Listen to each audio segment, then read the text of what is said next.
తెలిపారు. కాబట్టి బాల్క సుమన్ని అరెస్టు చేసినట్లుగా అయితే తెలవటం అయితే జరిగింది. ఇక అర్హులైన జర్నలిస్టులందరికీ అక్రిడేషన్లో ఆన్లైన్లో దరఖాస్తు స్వీకరణ ప్రత్యేక వెబ్సైట్ ప్రారంభం INPR స్పెషల్ కమిషనర్ ప్రియాంక వెల్లడించారు. రాష్ట్రంలోని అర్హులైన జర్నలిస్టులందరికీ ప్రభుత్వం జారీ చేసిన జీవో నెంబర్ 252 ప్రకారం అక్రిడేషన్ కార్డులు మంజూరు చేయనున్నట్లుగా సమాచారం. పౌర సంబంధాల శాఖ స్పెషల్ కమిషనర్ CH ప్రియాంక ఓ ప్రకటనలో తెలిపారు. అక్రిడేషన్ల జారీ ప్రక్రియను మరింత సులభతరం చేసేందుకు ప్రత్యేక వెబ్సైట్ను అందుబాటులోకి తీసుకొచ్చినట్టు పేర్కొన్నారు.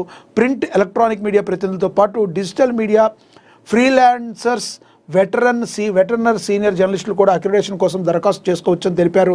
అర్హత కలిగిన వారు సమాచార శాఖ అధికార వెబ్సైట్ IPR telanggana.gov.in ద్వారా ఆన్లైన్లో తమ వివరాలను నమోదు చేసుకోవాలని సూచించారు. ఈ నెల 9 నుండి ఆన్లైన్లో దరఖాస్తుల స్వీకరణ ప్రారంభమైందని, ఈ ప్రక్రియ నిరంతరం కొనసాగుతుందని కమిషనర్ స్పష్టం చేశారు.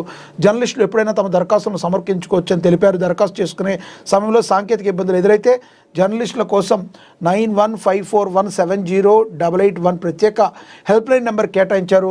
కార్యాలయ పని దినాల్లో ఉదయం 10:30 నుంచి సాయంత్రం 5 గంటల వరకు ఈ సమాచార శాఖ మీడియా రిలేషన్ విభాగం ప్రతినిధులను సంప్రదించి సమస్యలను పరిష్కరించుకోవచ్చని ఆమె జర్నలిస్టులకు సూచించారు. ఈ రకంగా మరి అయితే ఇప్పుడు అందరికీ కూడా అర్హులైన జర్నలిస్టులందరికీ ఇస్తామన్నారు. కానీ కేబుల్ నెట్వర్క్ ఎవరైతే ఉన్నారో వాళ్ళకి జర్నలిస్టులకు ఇప్పటి వరకు కూడా అక్రిడేషన్లు ఈ ప్రభుత్వం ఇష్యూ చేయలేదు, అధికారులు ఇష్యూ చేయలేదు. పాత జీవో నెంబర్ ప్రకారం ఇవ్వాలని చెప్పి జర్నలిస్టు సోదరులందరూ కోరుతున్న పరిస్థితిని కూడా మనమైతే చూసాం. ఇక అదేవిధంగా ఆదిలాబాద్లో నవశకం 25 ఏళ్ల తర్వాత కాంగ్రెస్ జెండా ఎగరేసిన కంది కలిసొచ్చిన శక్తులతో కలిసి బీజేపీకి బ్రేక్, విధేయులకు బల్దియా పీఠాన్ని మరి అందుకున్నారని కూడా ప్రచురించారు. ఇక బాగున్న పిచ్పై ఎవరైనా బౌండరీలు కొడతారు, కానీ అనుకూలంగా లేని పిచ్పై అంచనాలు పటాపంచలు చేసి విజయం సాధించడం అంటే అది మామూలు విషయం కాదు. అందుకే ఆదిలాబాద్ జిల్లా కేంద్రంలో కాంగ్రెస్ పార్టీ సాధించిన విజయాన్ని ఆ పార్టీ ప్రత్యేకంగా చూస్తుంది. అనేక పరీక్షలకు నిలిచి ఆదిలాబాద్ కాంగ్రెస్ పార్టీ నియోజకవర్గ ఇన్ఛార్జ్ కంది శ్రీనివాసరెడ్డి బల్దియా పీఠంపై కాంగ్రెస్ జెండా ఎగరేయడంలో కీలక భూమిక పోషించారు. గత 3 ఏళ్లుగా పార్టీని ఎంతో కష్టపడి నిర్మిస్తూ ప్రతి ఎన్నికలోనూ పార్టీని ముందు వరుసలు నిలిపేందుకు సర్వదా శ్రమిస్తున్న కంది శ్రీనివాసరెడ్డి బల్దియా పీఠంపై కాంగ్రెస్ జెండా ఎగరేయడంలో సఫలమయ్యారు. కాంగ్రెస్ను గెలిపించడమే కాకుండా తనకు అత్యంత విధేయ కుటుంబానికి చైర్పర్సన్ పదవి వచ్చేలా ఒప్పించి మెజారిటీ సాధించారు. తనకు అత్యున్నత సన్నిహితుడు 2 ఏళ్లుగా తన ముఖ్యానుచరులుగా ఒకటిగా పార్టీ పురోగతికి కీలకంగా పనిచేస్తూ విధేయతతో అంకితభావంతో ఉన్న బండారి సతీష్ కుటుంబానికి నియోజకవర్గంలో అతి కీలకమైన మున్సిపల్ చైర్పర్సన్ పీఠాన్ని కంది కట్టబెట్టించారు. ఇన్ని ఇబ్బందులు ఎదురైనా తన రాజకీయ చాణక్యంతో అనుకున్న వారికే పట్టం కట్టడానికి కంది శ్రీనివాసరెడ్డి చేసిన కృషి ఫలించింది. కంది శ్రీనివాసరెడ్డి 25 స్థానాల్లో గెలిచేందుకు పక్కాగా ప్లాన్ చేసినప్పటికీ టికెట్ల కేటాయింపు సమయంలో పోటీతత్వం చివరిలో అనేక సమీకరణాలు ముందుకొచ్చిన అందరినీ కలుపుకుపోయే ఉద్దేశంతో మౌనంగా భరించి అనుకున్న స్థానాలు మరి కొంత రాకున్నప్పటికీ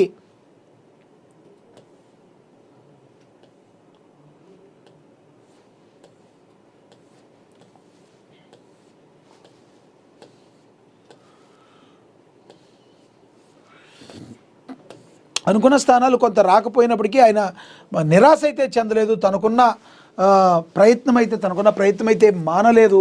మరి ఆదిలాబాద్ కంది శ్రీనివాసరెడ్డి ఆ రకంగా మరి ఆయన ముందుకు దూసుకుపోయారు అని చెప్పాలి. ఇక ఆదిలాబాద్ నవశకంలో భాగంగా మరి ఆయన తనదైన వ్యూహంతో 5గురిని తన వారిని ఇండిపెండెంట్గా కూడా గెలిపించుకొని ఇతరులకు కలుపుకొని కాంగ్రెస్ పార్టీకి మున్సిపల్ పీఠం దక్కేలా ప్లాన్ బితో కృషి చేశారు.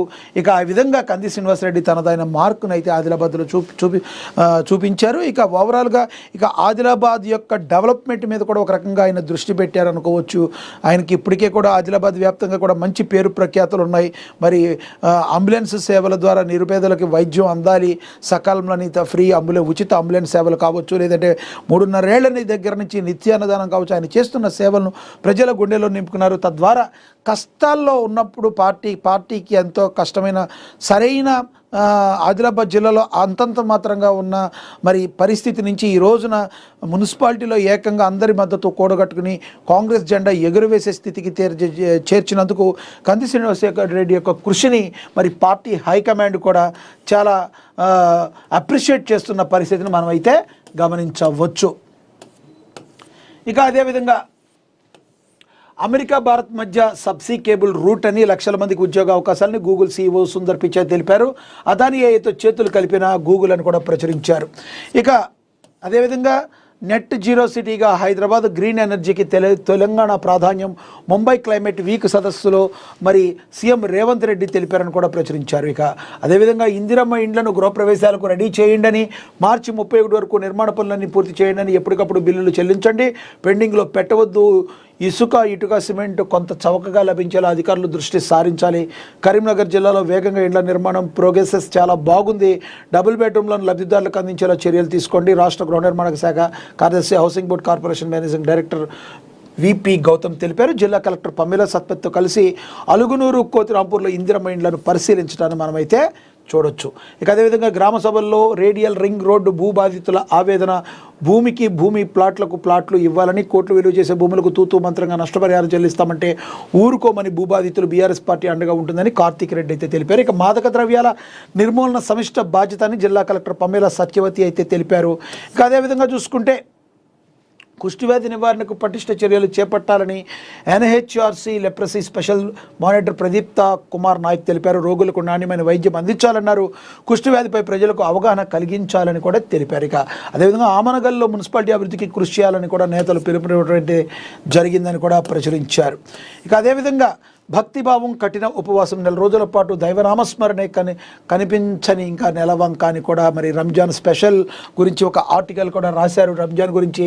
ఇక అదేవిధంగా మున్సిపల్ చైర్మన్ ఎన్నికపై స్టే ఎత్తివేయాలని హైకోర్టు తీర్పునిచ్చింది. చైర్మన్ వైస్ చైర్మన్ ఎన్నిక బాధ్యత కలెక్టర్దేనని యాదగిరిని కోర్టులో హాజరుపరిచిన పోలీసులు అతని వాంగ్మూలం తీసుకున్న న్యాయమూర్తి ముగిసిన విచారణ హైకోర్టు కీలక ఆదేశాలు జారీ చేసిందని కూడా ప్రచురించడం అయితే జరిగింది. ఇక మంత్రి కళ్ళల్లో ఆనందం చూసేందుకు అధికారులు యత్నం చేస్తున్నారని, ఎన్నికల నిలుపుదల వ్యవహారం గురించి న్యాయస్థానాన్ని ఆశ్రయిస్తామని చెన్నూరు మాజీ ఎమ్మెల్యే బాల్కా సుమన్ అయితే వెల్లడించారు. బాల్కా సుమన్ గారు, మీరు ఒకటి మర్చిపోతున్నారు, మీరు ఏది చేసినా చట్టబద్ధంగా న్యాయబద్ధంగా చేయాలి, కానీ ఏంటండి గల్లీల్లో రౌడీలాగా రాళ్ళు వేయటాలు ఇలాంటివి ఏంటి?